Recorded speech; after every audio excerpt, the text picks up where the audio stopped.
Hey, Masterpiece Maker, if you're on this journey called entrepreneurship and you are feeling a bit overwhelmed with the opportunities in front of you, and sometimes you feel the pressure to accelerate your way to making more money, this episode will absolutely help you. Our guest today is Brent James, the founder and CEO of Genesis Travel Solutions based in Cape Town, South Africa. Brent has had numerous business ventures that made him money, but ultimately, he found fulfillment by focusing on one brand that activated his purpose and gave him a new definition of success. We will be talking about finding fulfillment in your business sweet spot. Here in this podcast, we are absolutely passionate about stories like this that build up your faith and inspire your business. I am your host, Norbert Elnar,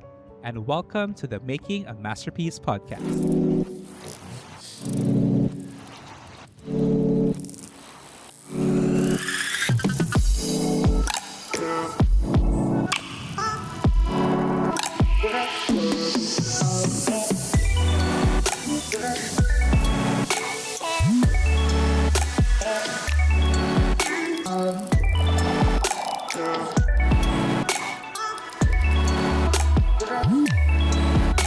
This podcast is brought to you by Asaka.ph, your geo-solutions partner.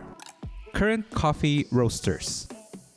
Hello, everyone. Welcome to another episode of Making a Masterpiece. And today we are talking to the founder and CEO of Genesis Travel Solutions. You know, my personal experience with this Kingdom brand is that they are really on a whole different level when it comes to helping you solve your travel problems in a foreign land. So when I was in Cape Town, they really took care of us. And I must say that was a very, very premium experience. And today we get to talk to Brent James. He is the one and the only, the man behind it all. Brent James, welcome to our show. Thank you, Norbert. Nice to be on the show. Nice to chat to you again. Yes, Brent, I have known you for quite some time, and I'm sure our listeners are curious as well on, the journey on how you ended up founding Genesis Travel. But before you talk about Genesis, can you share a bit about your background and journey that led you to where you are now as the leader of Genesis? I mean, how much time do you have, Norbert? How long is long is this podcast? Oh, it's been an interesting journey. I think my entrepreneurial spirits got stirred quite early on when I had a business opportunity at 21. And I quit my job to join a little IT firm. That was the first thing that I went in. And so over many years, I've been involved with some family business and a few other things. So the entrepreneurial spirit has been there and always been trying to, think up and dream of the next thing, what's going to be that thing that I'm going to cling on to and that I'm going to develop. And, that's going to make me rich, Norbert. It's going to get me all the money in the world. Okay, that's a good motivation to start. if I'm being real, I think a lot of us start there. Like, what can I do that's actually gonna, make you rich? Gonna make me rich? Mm-hmm. And then, worked at a few organizations, and then just fast forward maybe to the last 5 years, and I think that's where we met. Yeah, working together at Hillsong, the organization, Hillsong Africa Foundation, but even then, still, like just prior to that, I had some businesses, and then just leaving. When I left Hillsong and I started like multiple businesses because I just felt this was the time and I'm like, okay, we got to do this. And then I went into 4 different businesses. Okay, hold on. So after you left your role as the sports program leader of the foundation, you went and explored like 4 different kinds of businesses. Are they related to each other or are they very different from each other? No, but they couldn't be further from each other.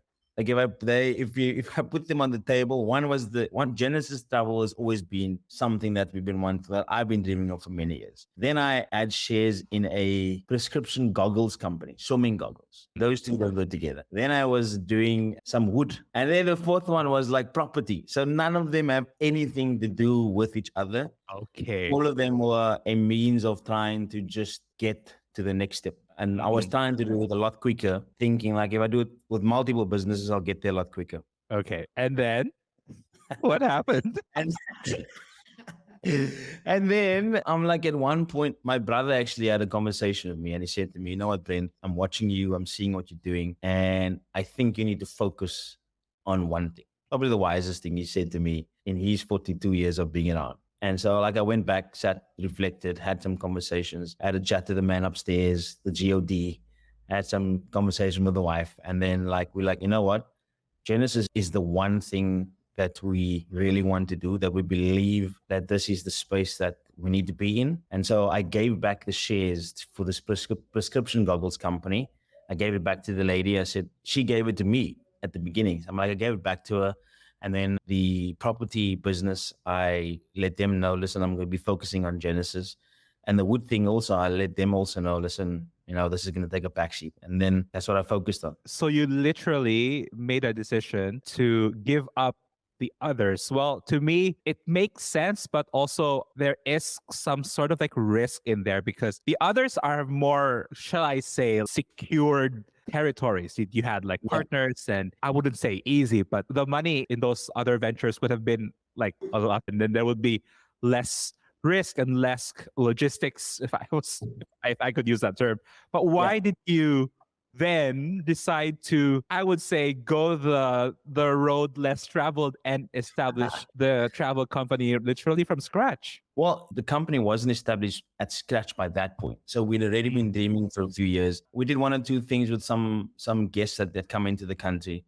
And then, so it was always there. We knew it could work, right? Because we've seen what the model is. And so we're like, you know what? We're going to actually, and like you said, the road less traveled, it might look that way, but it was a road that we'd been like partially on before. And so we were like, okay, you know what? Mm. Let's commit to this road and see where this one takes us and let go of the others, because we've got a lot more passion in this industry and it ticks the boxes around some of the things like the sports. That road less traveled actually then goes into a parking lot where you have a sports travel bay and you got a safari bay. And if you can kind of imagine what that looks like, going on one road, but you get to a parking lot and there's all these different facets or different parts of the Mm. business.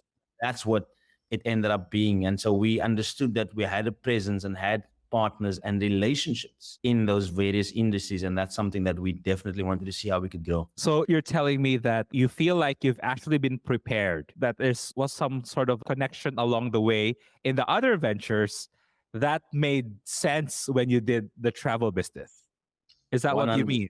100% training. I was training for it all along. Okay. And then my question would be like, what was the turning point? And how did you know that it was the business idea that God really wanted you to pursue? I mean, you've seen different ventures, but I mean, it was your decision. You made a decision, but what was the turning point and what confirmed that it was really a God thing? When I stepped back into Genesis and started to grow it, like I had felt that God had given me clear timelines of my time within HAF, a Youth Southern Africa Foundation, where we met. And I'm like, I had 4 years.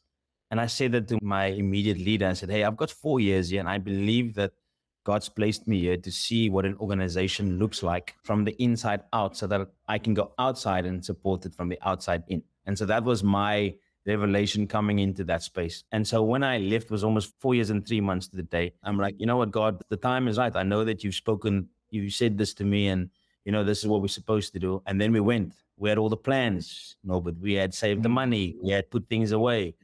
And so we'd gone for 9 months, almost a year, in kind of pursuing what we believed that this is what God had in store for us. Until a moment where we started to run out of all the things that we had planned.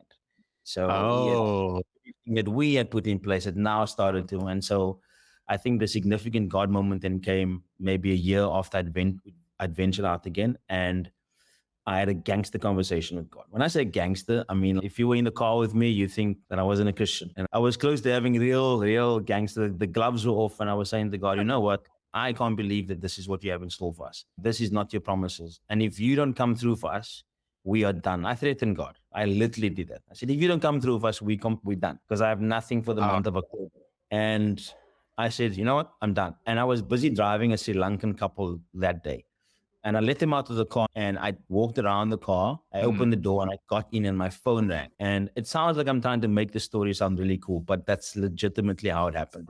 As soon as I got into the car, my phone rang. It was a friend of mine saying, hey, this organization I know, they have 13 pastors coming from Germany to Cape Town in the month of October, and they could do with your help. And at that moment, I knew that this is exactly what Wow. God wanted because he confirmed it in a way for me that I was like, I know I threatened him, but it's like he confirmed it to me in a clear way that I knew this is what I'm supposed to focus on for them. That's incredible. God was not really threatened by your threats.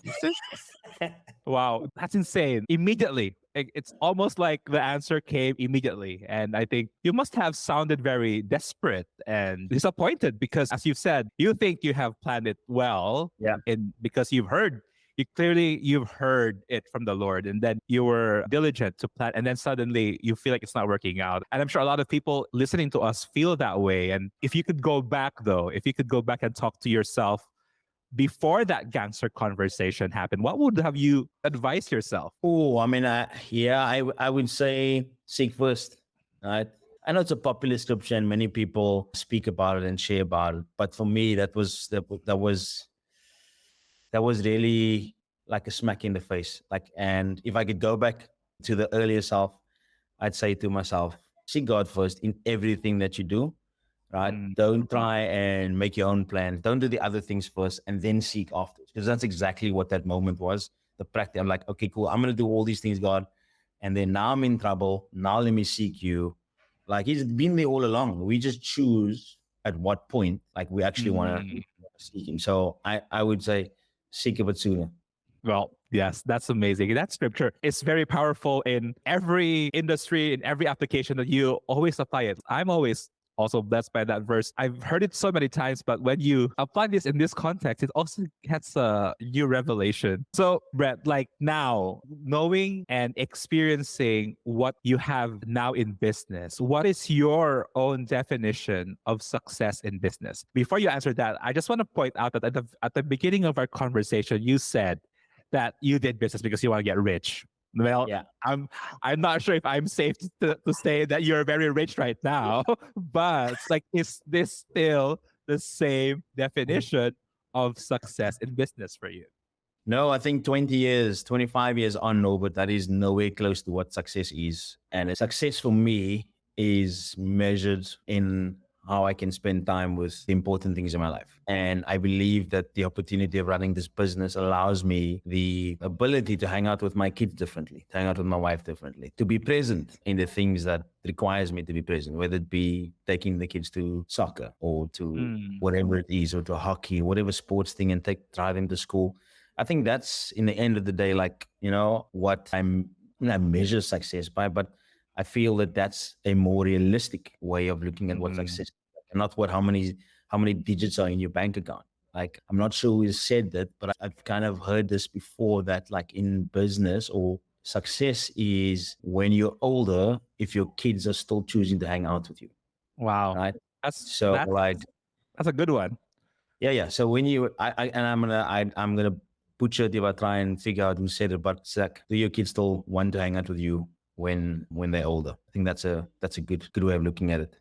That's a good reality check there, Brad. I think a lot of business owners measure success in numbers. And I think there's nothing wrong with that. But that unhealthy relationship of always chasing, an endless pursuit of what is enough, even like Yeah, it never satisfy us. exactly. At what point does that endless become enough? Right? Where do you keep chasing to? And that's something that everyone's got to figure out for themselves. I don't have the perfect recipe. My circumstances are different to yours and to anyone Mm, else that might be listening to this. But that's something you've got to take and reflect on, and like see what are the things that are important in your life and figure out what is that. Because your success might look different to mine. Each to their own. yes. And Brent, as you move forward in taking care of this business, it's an incredible and profound thought. To begin with, it was a God idea that has been there all along. And Yeah. I know in a business journey, it's never going to be perfect. There's always going to be challenges. There's always going to be threats on economic climates changing. And whatever the situation is, there's always going to be that level of uncertainty and risk in the business world. So, how do you navigate those situations in the future? How will you do that? And how will you ensure that you will make sound business decisions in the future? I think again, it's what do you determine success by? Like, and I pointed that out as in, like, my family is important to me, and so planning for the future revolves around them, right? And Mm, what it means to be able to look after my family going forward. And so it's more about principles, also more about the principles of stewarding well, right? Like mm, the gift that we have, that I have in my hand, that is called Genesis Travel Solutions. And what am I doing to steward this gift? And so we make different business decisions in what it is like to steward. We're not spending on silly things. One mm, is we're trying to build a culture within the business that we're not chasing after money, right? We're trying to build a culture where there's a sustainability model, but without the expense of working people to the bone. It's blood, sweat, and tears. It's 8 a.m. till 8 p.m. So that's all part of building a sustainable culture. And so at the point where we look to grow the business, is like if Donna's part of this business, my wife, and mm. if it's to the point that we are unable to hang out with the kids and do things, right? At that point, it means that we are scaling to the point where we've added someone else into our business that can be part and help us with our business, but also be part of the culture we're trying to build. Yeah. Right? So not trying to be irresponsible about how we build the business. And yeah, I think after my gangster conversation, God's just kind of taken the business and I mean, I say done something special with it because we know that what is happening to Genesis Travel is not our doing. And Yeah. so when the time is right, God will make it happen. Right. Yes. Yes. For the additions of new team members, for growth in the business. We've not even scratched the surface of trying to actually put ourselves out there. And a lot of our work has come through relationships, word of Mm. mouth. So yeah, I think we're on our way. That's amazing. Thank you for sharing that, Brett. I think what I love about businesses that are really founded on kingdom principles is that we really do our best to represent God in wherever we're planted in every single aspect. So I love that you guys are always mindful of the culture being duplicated in the business. And it's not all about the outward appearance, but it's also about what's going on inside the heart of the business. And that Yeah. translates to an outside perspective that is actually attracting the people that you are intended to serve. Yeah. That's amazing. My last question would be, what advice do you have for entrepreneurs who might be struggling to find their sweet spot? I mean, Sure. you've been Good through question. it. Yeah, that's a big. What would you exactly advise someone who's trying to figure out things and pursue this, pursue that, and hasn't found their sweet spot in business? Yo, no, that's a really big question, and it's a difficult one to answer because although I've been involved with many businesses and I think figured out what our sweet spot, I still don't feel nearly qualified enough to give advice around this. And again, I said earlier, it's each to its own, and we have different passions, we have different things that we love. Try and figure out the things that you love, like where start there, right? And I know again, Mm, I've heard it lots of time and people saying it, but figure out the things that you really enjoy doing. Enjoy fixing a computer, then maybe that's something you need to look into. Like if you enjoy planning trips and doing events for people, that could be a sweet spot. And so sometimes the obvious things that we're good at is not necessarily the things we look at first. We look at the things that are going to make us money first and not at the things that we're good at first. And so maybe that could be the advice with the four businesses that I tried to go. I'm like, I'm going to make as much money when I was younger. I want to make as much money as I can. And so what can I do that's going to get me the most money as quickly as I can? And mm. not maybe what am I the best at? That's going to be a longer journey, but I'm going to enjoy it while I'm doing it. And it's still going to look after the needs that I have. That would be my 2 cents on that. Wow, that's spot on. Well done. That was so good. I think we have said enough. Brett, how can our listeners take hold of your amazing travel company? Where do they go and how can they get hold of you? Yeah, I mean, website www.genesistravel.co.za. And then on Instagram, Genesis Travel Solutions. and Facebook as well. Same. Yeah, we're out there. I mean, my number, you can list my number. Nobody will know this, but I'm a personal relationship kind of guy. One of the other key reasons that I think Genesis has been a success is by placing value on relationships, not placing value on relationships, not trying to get value out of relationships. And so become a friend first to people, have conversations, be genuine about it, have integrity about it. And when the time is right, those conversations that you've had many years ago, and God will shape it and put the right people in the path. And that's what happened. That is what exactly what has happened with Genesis. Because the people that we're doing business with and doing things is people that we've met 5 years ago. Nobody has you played a key role in changing the way that I've thought about what it is that we have to offer Norbert. I know you just asked me for my email address or my business details, but let me just give you a shout out, Norbert, that you've played an incredible part in developing our brand to get it to the place that we're at. Because when we had this first conversations at the coffee table, I told you Genesis and tours, and you're like, oh, that doesn't make sense. You can't just be a tourism company. You've got to offer solutions. And so that one change of changing a word from tours to solutions has helped me think about what it is that I am offering and what it is that I am trying to do different in this industry. So shout out to Norbert.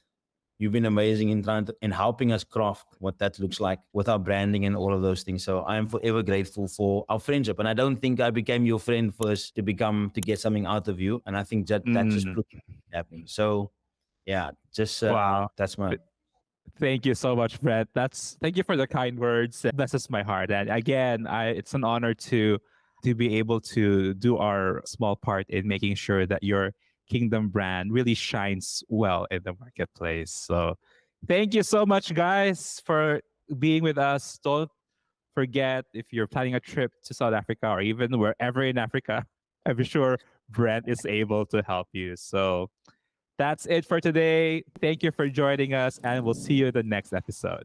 This podcast is brought to you by Asaka.ph, your Geo Solutions partner. Current Coffee Roasters,